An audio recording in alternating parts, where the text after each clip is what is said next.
Welcome to Mental Health Monday. My name is Mick Coyle. Coming up on the programme this week. There's always being, in the background, this anxiety feeling like I need to do something because if I don't, I'm a failure, essentially, is what I used to think when I was younger. A lot of young people just tell us they're stuck in their bedroom. Now, that is, we know, not healthy for any person, let alone a young person. You feel like you're a failure because you don't get 100%, or you feel like a failure because you don't get grade A or grade 9, but that doesn't matter. It's the effort and stuff you put in prior to what you're trying to achieve that matters. And I'll be reminding you how you can make connections with mental health organisations within your community. It's Mental Health Monday.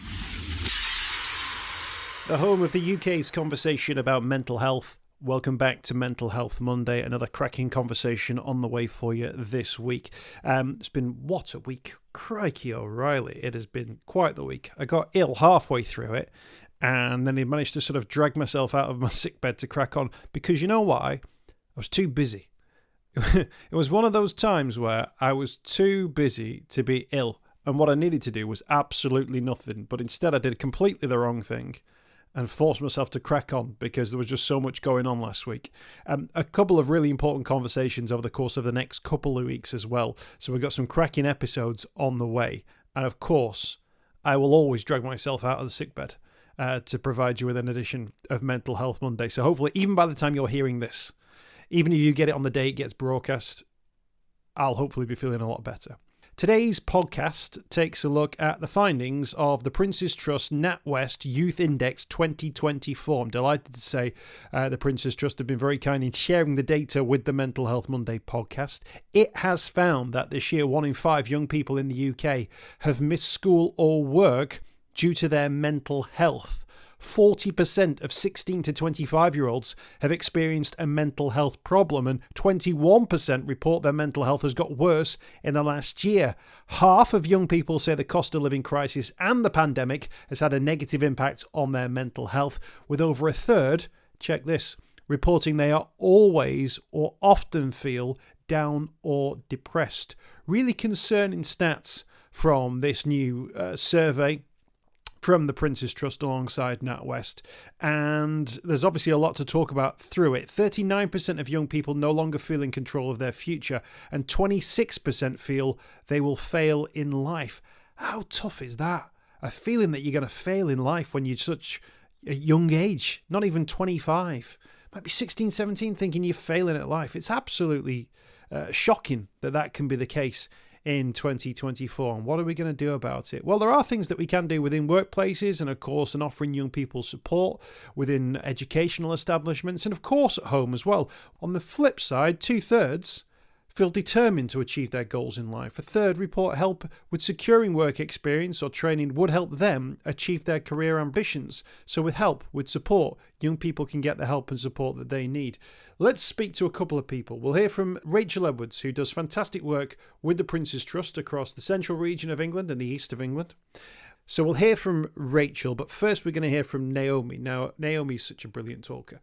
She now has a business which goes out and about using animals to really inspire children and young people, and I'm sure many older people as well. Lizards, geckos. When I spoke to her, and you can see the video on our Facebook group, she's got all these tanks behind her, and that's her business now. That's what she goes out and about doing. She's always been really passionate about animals, but when she was growing up, she struggled with anxiety. She had issues in her life, which meant that times were tough, that things were difficult, and that she totally relates to a lot of what we've been hearing about in the survey. I'll put a link to Naomi in the podcast notes because the stuff she's doing now is really, really interesting. But we start off by talking about the fact that, yeah, of course, every young person will have their difficulties growing up. But given the fact what they've been through in the last 5 years, lockdowns, now the cost of living crisis as well, that this generation in particular has really had it tough. I think a lot of young people are expected to know the answers to sort of big problems. And unless you've had that support network to know how to deal with certain scenarios, you don't really truly know how to respond. And, you may respond one way and then so much down the line go and reflect and go, oh my goodness, I could have done that differently. I could have done that. But realistically, who's been there for that young person to help them on that way? Because not everybody has a support network. And I think those who don't have a support network probably struggle the most because they haven't got someone to call, to text, to email, to meet up with, and have a positive influence on their mental health and how to increase them. Because you're right, there's a lot of rubbish that's got thrown to young people, no matter what age, what background, there's a lot of rubbish that's there. But I do think having support networks are probably one of the biggest things to help people, because without that influence, someone who's already feeling down and upset, maybe depressed, maybe incredibly anxious, are only going to get worse if there's not that even just small glimmer for them to feel better or do better. So yeah, I mean, it's not been easy, has it? No, not at all. And actually, there's a stat within it: 39% of young people no longer feel in control of their future. And I can completely understand that stat. Like, absolutely, I can understand that stat 100%. And that's coming from, my experience growing up. But actually, if you did have these things where suddenly everything changed around the COVID pandemic was a great example of this one. The cost of living is kind of doing the same thing. Suddenly, I mean, suddenly you can't even have like the heating on in your house anymore. Like, that's a big thing to have to deal with that maybe a generation before maybe didn't have to deal with.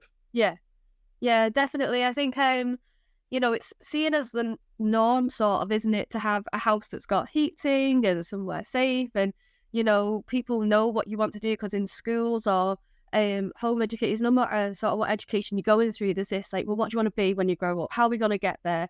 And normally there's that, but because so much uncertainty was thrown when COVID hit, then obviously the cost of living. I mean, I don't necessarily have the news on, because I find it like quite negative, and I don't want that. I don't want to be thinking about things that are quite worrying. I'm aware, but not have it on in the background. But when young people come across like, the constant, this is what's happening in Britain, this is what's happening again, they sort of probably do go, what's the point then? What on earth is the point in me trying to do anything? Something might happen, I won't have a chance to do what I want to do. And then all of a sudden, you've got a lot of young, wonderful people who probably have so many hopes and dreams, and there are doors there for them to be opened, but they've lost that sort of momentum to do it, because uncertainty is being thrown their way and they don't necessarily know how to navigate where next.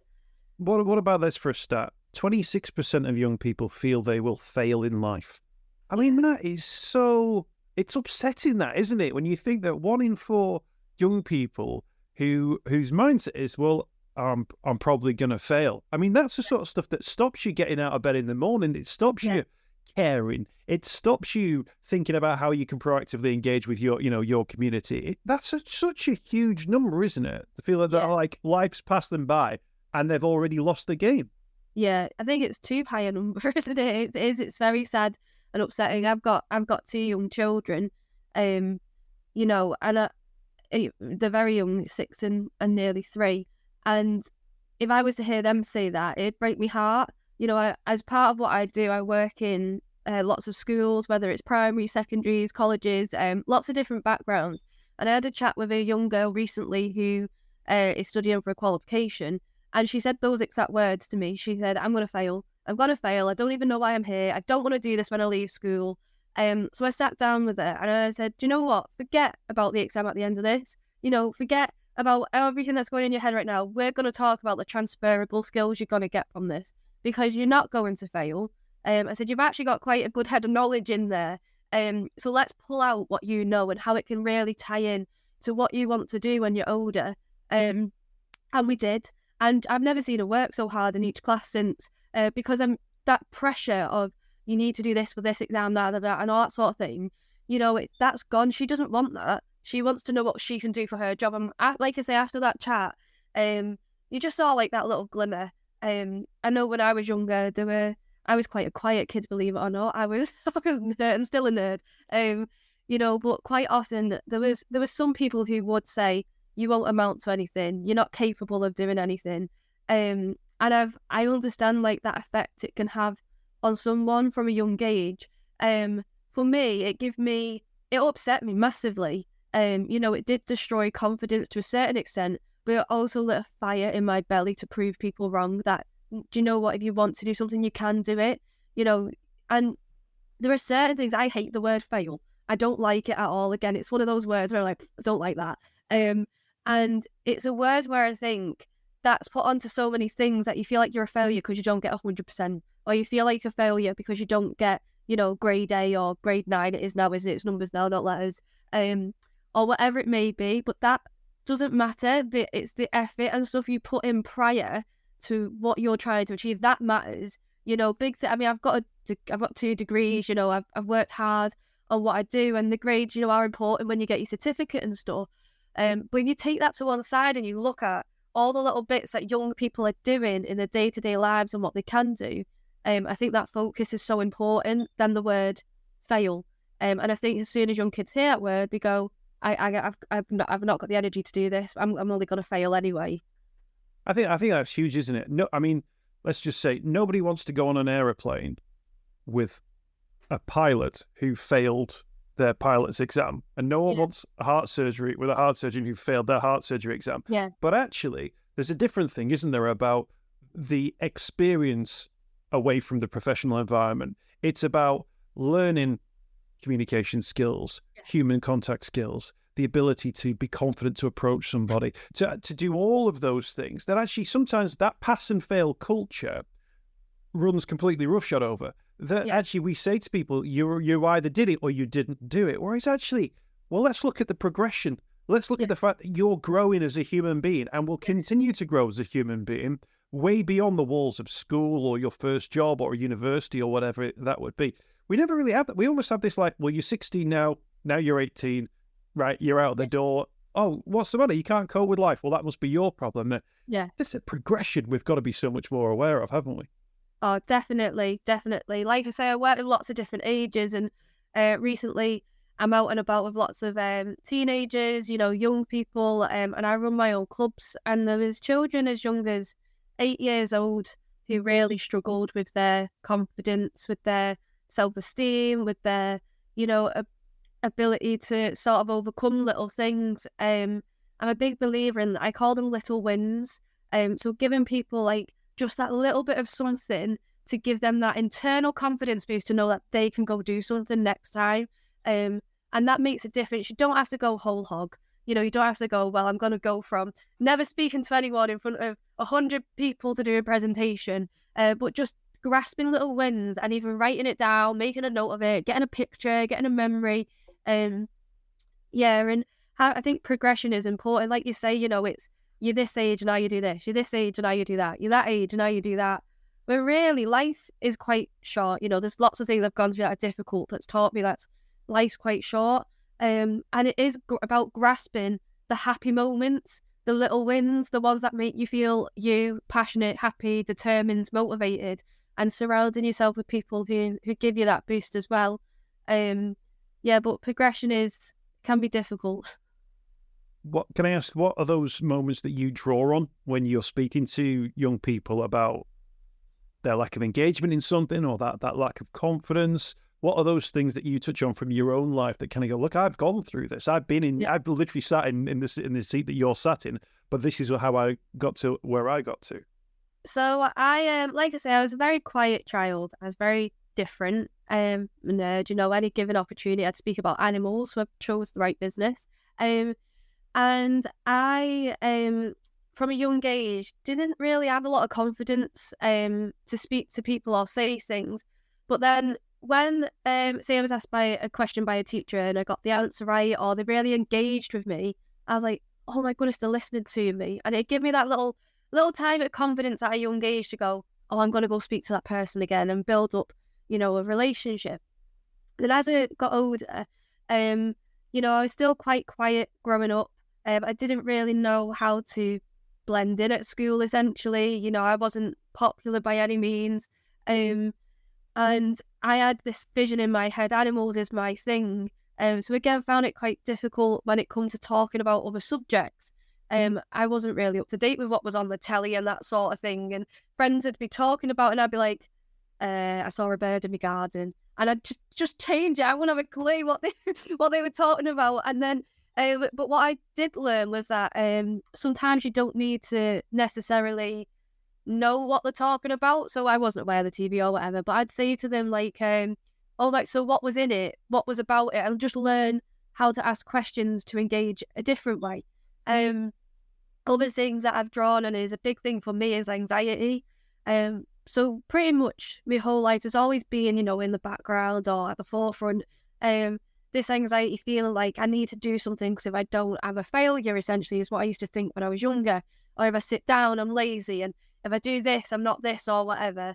And I mean, I'm older now, but even now I still have to tell myself, you know, like to think a different way. There's horrible things that I've gone through. There's things that are very real life that aren't necessarily talked about. So, you know, close family members attempting to really hurt themselves. There's been facing homelessness. There's been unexpected deaths in the family.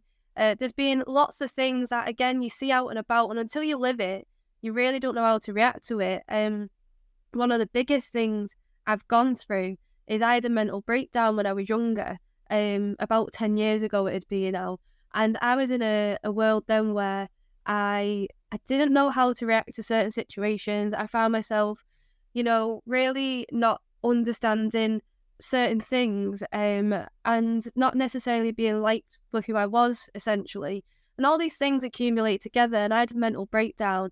I know if you asked me about that so many years ago, I'd be like, oh yeah, I missed a few days at work, I was fine, I was back on it, you know. Oh yeah, I missed that, I had a bad day, but I'm back on it. And I'd brush it off.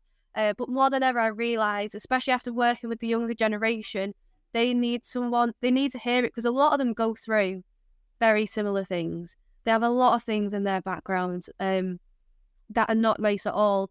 And quite often, you know, when you're in a teaching position or they look up to you as, you know, someone that they go to, if they just say, oh no, you can do this, but there's not sort of like any sustenance behind it, they just go, oh, they're just saying the same words to me over and over again.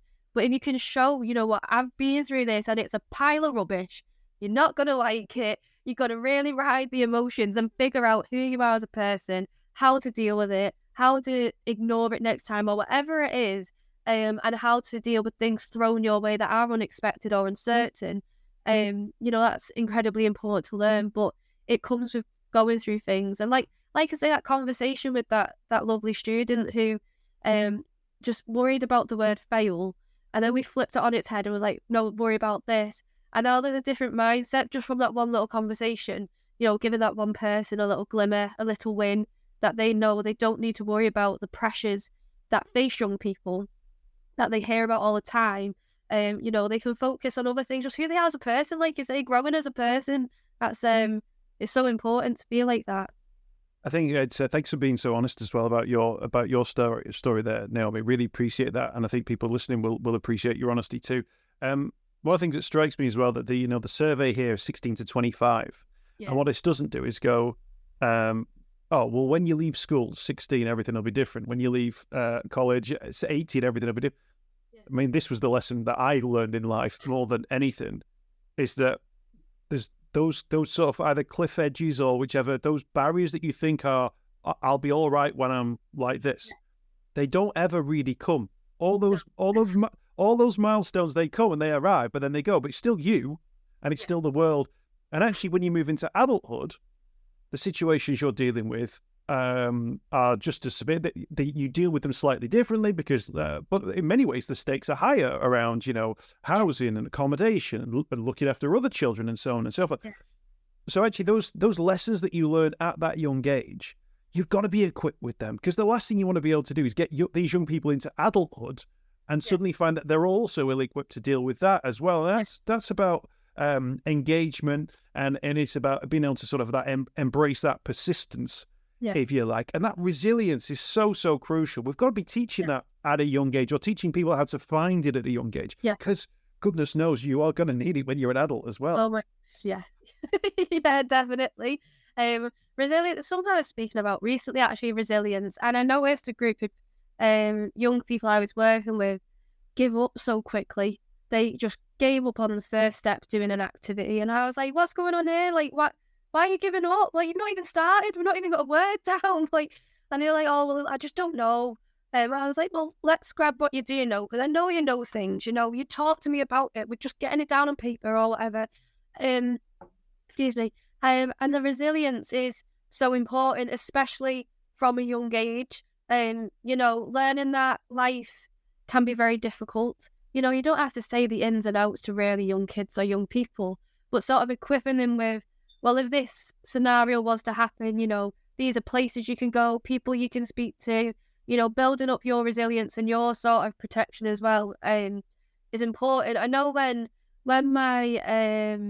COVID hit, my eldest come out of nursery. He was only young at that point. He was 3 years old, and very, very, very young age. And we seen a difference in him. He was quieter. He was more reserved when it got back to being social again. He lost every ounce of confidence he had, as much as we were instilling it. It was us he was seeing every day and stuff. He lost that. He wouldn't walk through doors to go to places. He wouldn't go speak to new people. And it's taken up until the last year and a half, really, for him to just be this confident little boy that we knew he was. But even at that age, as much as, we were teaching him, it was difficult to see him go from this really bubbly boy to like, I don't really want to do anything. And we're like, no, we're going out for a walk. Like, come on, let's do this. And the same with my daughter now. But even as young as that, and then all the way up to teenagers, young adults, resilience plays a big part. But it's one of those things, isn't it, where you can teach so many different tools, but it's got to come from within as well. You've got to have someone help you switch that switch to go, right, I'm going to do this and I'm going to build it up myself, because you can't make anyone do what they want to do, or how they feel. But it's very important to have that little bit of encouragement to help someone just start their first block of being resilient.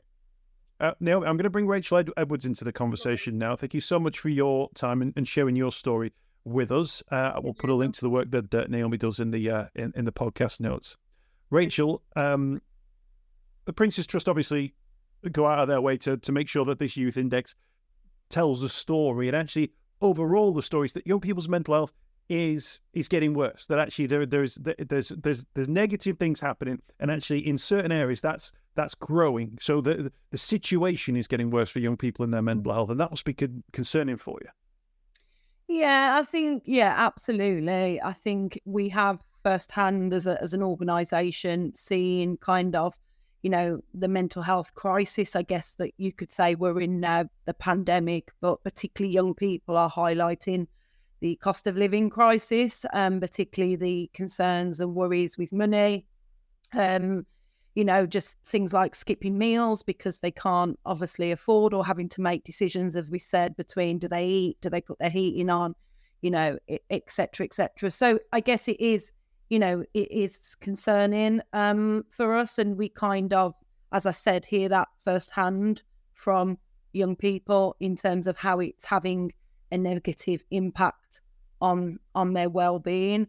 But I think particularly that kind of relationship for us in terms of having poor mental health and how that impacts kind of the ability to engage in education, even like looking for work. So filling out an application form, having the confidence, to go for an interview. Actually, maybe when they find a job and they're struggling with their mental health, are they going to get the support that they need from an employee, or scared to even say to their employee in case that's going to have a negative impact? And then kind of the impact that then has on their aspirations for the future. So I think, for us as an organisation particularly, it's that kind of negative impact that mental health has on young people, kind of reaching their potential really, and having those aspirations for the future. It's that cycle for us that they go hand in hand, really. And that's really important to point out, because of course when we look at this looks like data and it's numbers, but actually what you've touched on there is actually if there are happiness in work, education, qualifications and money at an all-time low, there is a human response to that. So there is action that a young person will or will not take as a result of feeling like that. And that's why it's so important, isn't it, to gauge this, so that when you interact with these young people, don't just know how they're feeling, but actually know how those feelings will change the way that they will walk forward in the future. Decisions they'll make on a job, decisions they'll make on life, decisions they'll make on whatever is coming their way. Absolutely. And I think that is the thing for us in terms of, I guess for us as an organisation, is it's about putting that right support in and those right opportunities for young people. And kind of in all of our work that we do, look, we're not a a mental health charity. But for us as an organisation, it's really important as we deliver our programmes that we embed that confidence building, we embed those softer skills, kind of the things that Naomi talked about, resilience. Do you know what I mean? I'm not even sure that was a word when I was kind of younger, but how we build that resilience in young people and build their confidence and self-esteem, because we know that building those softer skills and giving that actual practical support can really help young people when they are looking for opportunities. They are going for interviews, or if they are in work, how do they have that conversation if they're struggling, whether that be with their peers or whether that be with their manager, and actually just kind of like how they deal with that day to day in terms of reaching their goals and potential. And I think just in terms of with Naomi, I think what's great is kind of how we know that actually when you see a young person has started a business or they've got a job, the difference that can make, and that not just kind of, with their health and their well-being, but just giving them that kind of stability that they need to actually, for us, do some of the basics and not worry. I think that's the sad thing about this, is being able to do the actual, the basics in life, like, buy themselves food, put a bit of heating on, all the things I think that we take for granted, really. So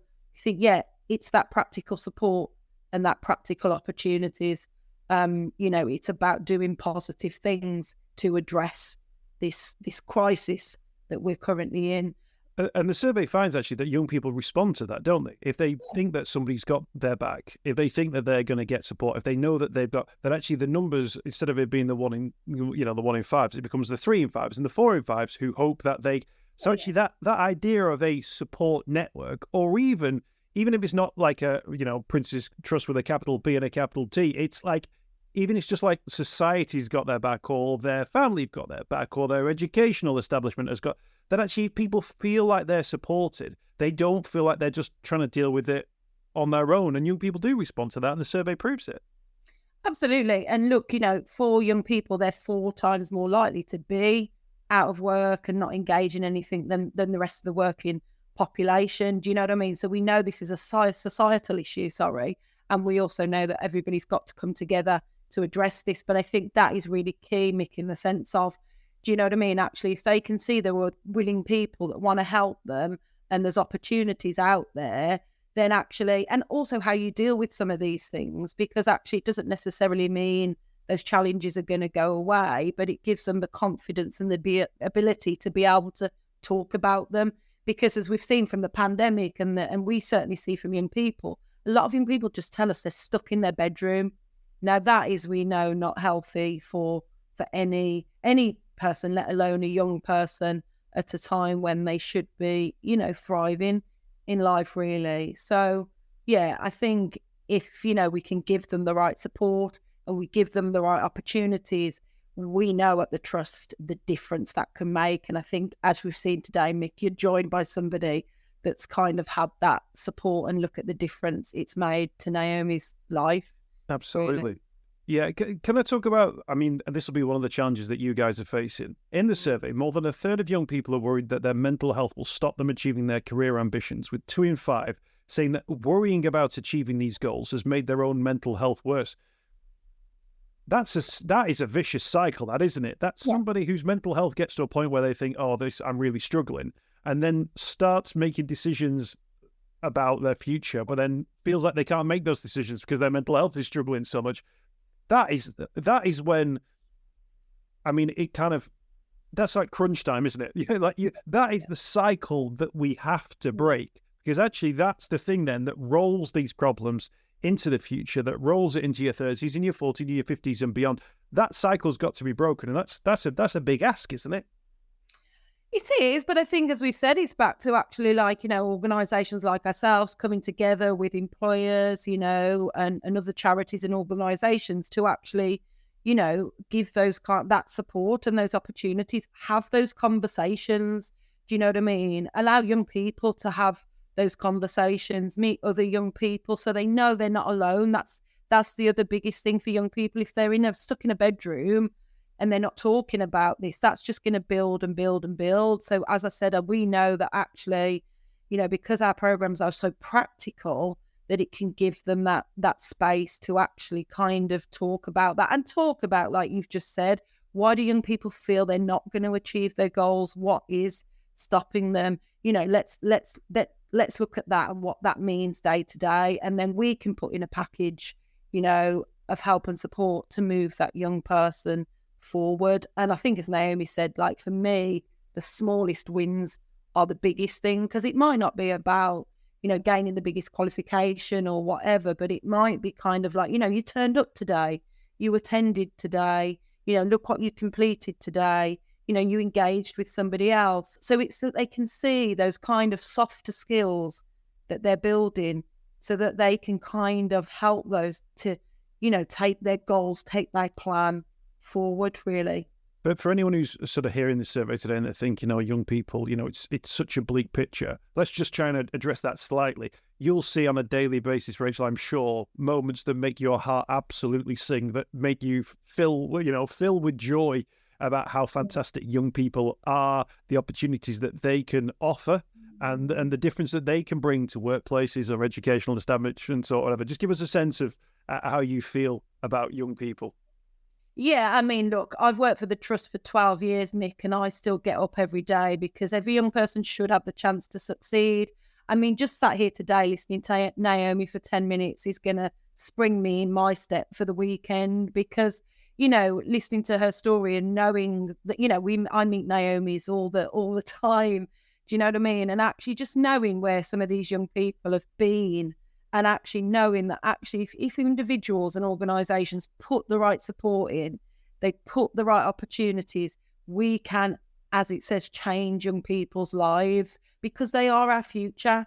And young people make me excited because they're a different generation. They've got some great ideas, some great qualities, some great skill sets. I do feel excited, but I think it's really key that actually, as we've seen with Naomi today, if you put the right support in place, you give young people the right opportunities, they can thrive. So come on, if we all work together, I think, definitely, as I said, we can help young people to realise the potential and to succeed in life. And young people want to, that's what they tell us, but they need the practical support to do that.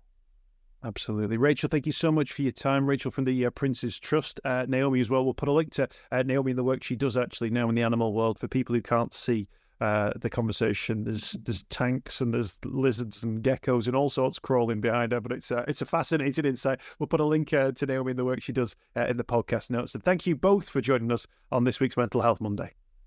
Thank you very much for having me. I've had an amazing time, and it's really nice to share about young people. They have a lot of ideas. Yeah, just grasp it. Life's got enough to worry about.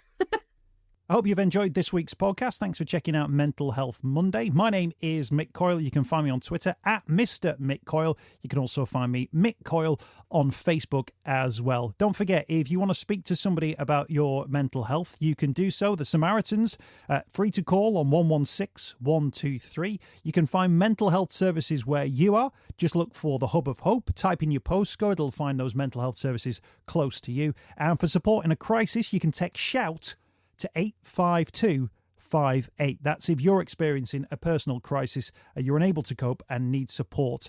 Shout to 85258. That's a text line. Do get involved in those services. In an absolute emergency, always remember the number to call is 999. Thanks for downloading the podcast this week. We'll be back next week with more Mental Health Monday.